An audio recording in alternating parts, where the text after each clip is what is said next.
¿Hay libertad o represión? Eso es lo que formula como una de las preguntas. ¿Hay libertad o hay represión? ¿Hay mucha libertad o no hay libertad? Es una forma de libertad, pero realmente no hay tal. Eso sería una de las cosas. ¿Tú qué piensas? Yo te pregunto a ti si una de las cosas que son... A ver. Siempre hemos dicho que hay represión, ¿no? Siempre hemos dicho esa cuestión. Uno puede pensar, que ahora mismo, a mí quién me está sujetando en nada. Yo estoy libre, ¿qué problema hay? Eso nos lleva a formular qué es la libertad. ¿Qué problema tenemos? ¿Libertad Claro, para uno ¿libertad de qué? es... Yo me pregunto, esa especie de asfixia en el horizonte, que no tiene que ver con, bueno, tiene que ver con la crisis, la realidad y tal, pero tiene que ver con otras cosas también, en el sentido de que es como si hubiera una ciencia que te dijera lo que somos, lo que queremos, dónde vamos, dónde tenemos que ir, cuándo sí, cuándo no, etc. De tal manera que cuando uno entra en cualquier trabajo, cuando uno hace cualquier actividad, ya se encuentra preprogramado la trayectoria de lo que es aconsejable hacer. ¿Es eso verdad? No creo. Es verdad que hay proceso, es verdad que en esta sociedad alguien dice o sabe lo que tenemos que ser, porque también se puede ver que hay tantas variedades en esto, tantos caminos por los que tirar, tantas teorías, tantos grupos de los que tú hablabas. Se puede decir que hay como una construcción de un sitio dominante hacia... ¿Cuál sería esa? De verla, yo no lo sé. Tú parece que insinúas que podría ser, ¿no? Pero yo me pregunto, ¿cuál sería esa? A ver, ahora te doy la palabra yo, Enrique. ¿Tú tienes una respuesta, Enrique, a lo que está preguntando? Bueno, yo tenía varias preguntas que hacer. A lo que está preguntando Antonio, yo creo que la respuesta es que las identidades son líquidas. Como dice Bauman, las identidades son líquidas. En la época actual hay un cambio estructural en el paradigma de funcionamiento de la sociedad que el Freud ya creo que intuye que se va a producir. Hay un pasaje que a mí me llama mucho la atención al final de uno de los capítulos, de estos últimos capítulos, cuando habla de que la superación americana parece indicar que vamos a entrar en una época de miseria psicológica de las masas, y creo que seguramente va por ahí.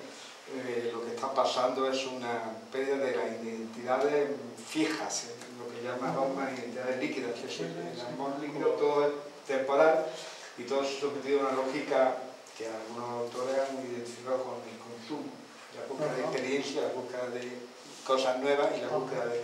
Lo que yo me pregunto es si la crisis, eso estaba bien antes de la crisis, esa lógica del consumo acelerado. Lo que me pregunto es si con la crisis encima eso va a seguir siendo así. De todas formas, yo acerca del malestar creo que hay un par de preguntas que yo haría acerca del conflicto, porque yo he hecho una lectura recientemente sobre el malestar que lo coloca en otras coordenadas, digamos. Según eso, el malestar sería una investigación sobre la felicidad humana, y la felicidad humana se vería como imposible, como si la cultura impidiera a postres fuera inevitable para evitar el estado primitivo e implicara ya una base, un mínimo de malestar. Es decir, un mínimo de malestar al que algunos autores después que he leído por ahí, argentinos, como casi todos los psicoanalistas, añaden lo que llaman malestar suplementario. Ese malestar suplementario sería el efecto ya de la estructura social concreta en cada momento. Pero habría una especie de problema originario que a mí me recuerda a lo de ser para la muerte, y eso me enlaza con otra pregunta. ¿La pulsión de muerte es una pulsión de sujeto contra sí mismo o solo remite a la violencia? Freud habla de las dos cosas, pero muchos psicoanalistas que yo he leído hablan de la pulsión de muerte contra ti mismo. Es decir, lo que Freud dice que las cosas tienen al estado natural, volver a la... Sí, ¿sabes lo que me refiero? Orgánico, sí. Ahí es. Hablando de Bill, que es un psicoanalista americano, Está absolutamente cabreado porque en la circulación que tiene el psicoanálisis en América es de segunda siempre, nunca se leen los textos originales, sino que se lee la divulgación. Entonces, él, cuando habla aquí de eso, se refiere a esa, tiene una expresión para esto que es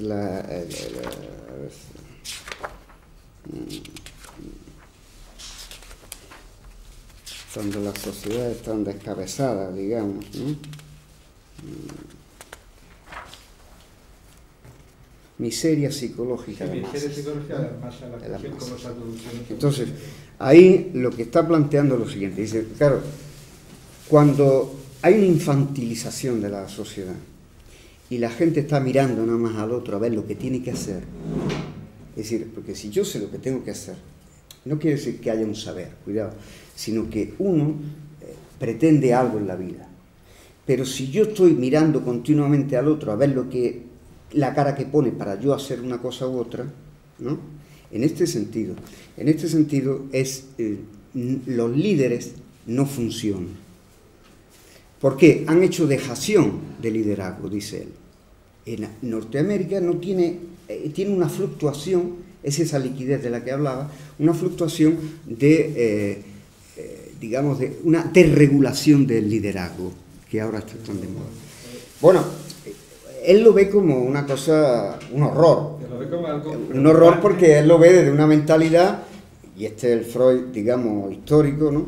Que lo ve de una mentalidad donde, bueno, eso es un escándalo, ¿no? De que quienes realmente tienen peso cultural no ejerzan esa responsabilidad y dejen a la gente a su libre albedrío, una identificación que es un poco entre los pares y que se va, digamos, se va recalentando esa masa a base de los propios liderazgos, pero efímeros que tienen cada uno de los componentes. De manera que la masa esa se agita y se precipita hacia una salida más o menos directa de la pulsión. La pulsión no es ni exterior ni interior, la pulsión depende, dice, cuando Freud analiza el aparato psíquico aquí, se refiere a la arqueología, que es muy querida de él, y habla de la Roma cuadrata y todo esto, y sin embargo dice que la topografía es insuficiente. No se puede hacer una topografía de eso.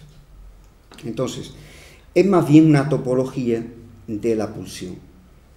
No quiere decir que esté fuera, esté dentro, puede estar, es decir, circula, pero ¿cómo explica ese paso del afuera hacia el dentro? O sea, que los niños, en esa situación infantil donde estamos viendo a ver qué es lo que es eso, el responsable es el otro. Si yo miro a él qué es lo que tengo que hacer, ese es el responsable, no yo. Porque mi acción está bajo su demanda. Si yo actúo fijándome en el espejo, ese espejo es lo real. En la demanda me meto, pero me meto de prestado, yo no estoy ahí. Si pasa algo ahí, yo no tengo nada que ver, es el otro. ¿Qué quiere decir esto? Que el otro las va a pagar. Si yo me voy, por ejemplo, y me enamoro de alguien, me voy con esa persona, compro un piso y tal y cual, y resulta que ese es el deseo de otro, de otra en este caso, yo me he montado en un columpio que no es mío. Y esa fascinación, que no parte del deseo propio, tiene sus consecuencias. Y se la haré pagar. Eso, ahora, espera, entonces, hay un tránsito, perdona, estoy hablando, creo que es de una cosa que más o menos he manejado bastante tiempo. No por nada, pero el paso de esa infantilidad, de estar uno cotejándose en los otros a ver el deseo cuál es, al paso al deseo propio del padre muerto. Una vez muerto el padre, es decir, muerto el ideal ese que hay por ahí circulando, soy yo el que quiero. Y yo el responsable. Y contra mí cargaré. Este en esencia la cuestión. Ahora, si uno no tiene esa fragmentación del yo, evidentemente le hace pagar a los otros. Esta es la sociedad de masas. Es decir, los creyentes de todos los pelajes son infantiles, dice Freud. Se miran en los otros. Y cuanto más comunión, más se miran. Y cuanto más enfervorecido y localizada la pulsión de muerte en los judíos, en los burgueses o en quien sea, más motivos tienen para dar palos. Entonces, la pulsión de muerte no es el cuento del superyo no es un cuento, es una forma de interpretar la destructividad, cómo se canaliza. Y si hay un plano absolutamente imaginario, donde cada uno tiene su espejo y va viendo en dónde localizarse, pues entonces esa pulsión está suelta por ahí. Y si, sin embargo, uno, caiga quien caiga y pase lo que pase, uno está ahí, es uno el que se echa la culpa. El que tiene la deuda. El que se compromete. Esto no es solución, tampoco. Vayamos a pensar que estoy yo aquí haciendo la apología de lo que debe ser un sujeto.